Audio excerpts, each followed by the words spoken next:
So as we enter the crime scene, we'll use a video camera to observe the scene. And we're going to use what's called a grid pattern. So we'll be going up and down and around through the scene. So after the crime scene grid pattern is complete, we'll observe the actual scene where the victim is laying, which is over here.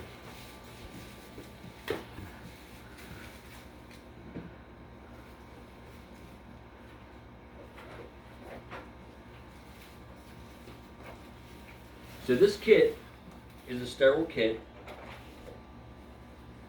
We'll use our checklist as we go over each item that we find.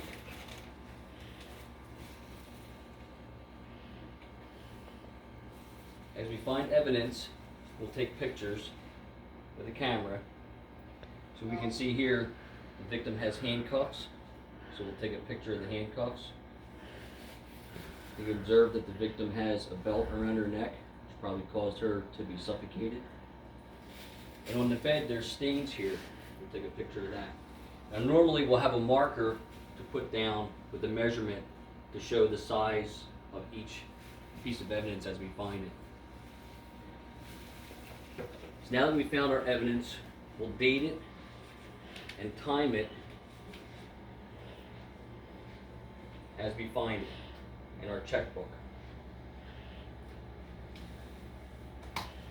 Next, we'll use a sterilized kit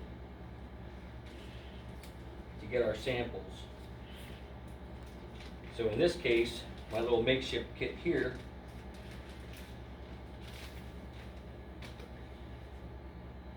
we'll swab our evidence here, what appears to be a stain of semen, and we'll put it inside a sterile kit.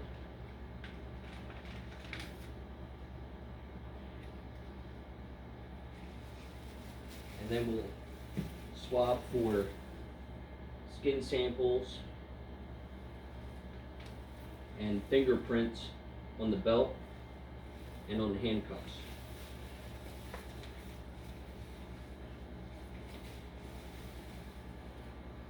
Now this is apparent that there is a fresh stain here, but if there was not a fresh stain, we could use different lighting to find any blood samples or semen or saliva.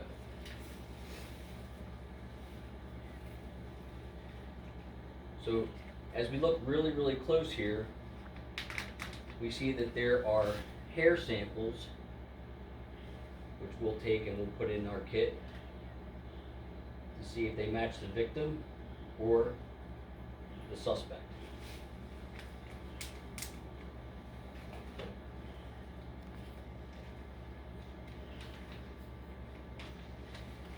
We'll keep our kit sterile and sanitized.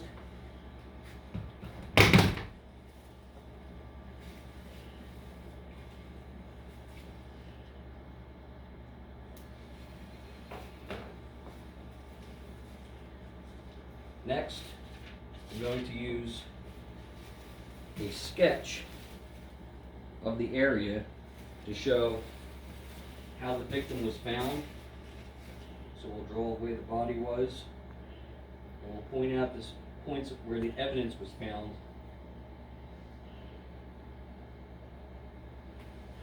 To help us with our investigation.